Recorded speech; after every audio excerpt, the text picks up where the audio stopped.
السلام عليكم ورحمة الله وبركاته. يا هيمانوتوች ጉባኤ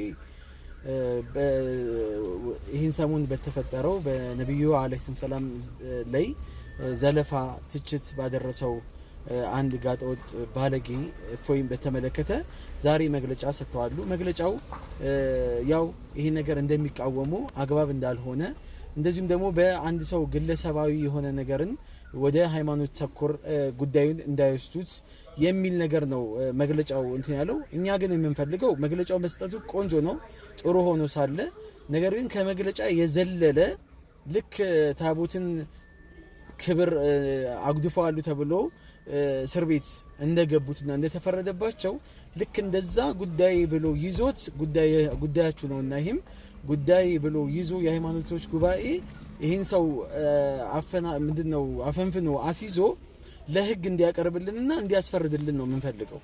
ይሄንን ነገር ደግሞ አሁንም ችላ አንልም። እናንተም ይሄን ችላ እንደማትሉ ተስፋ እናደርጋለን። ችላ ካላችሁ ግን እኛ ጉዳዩን እንቀጥልበታለን።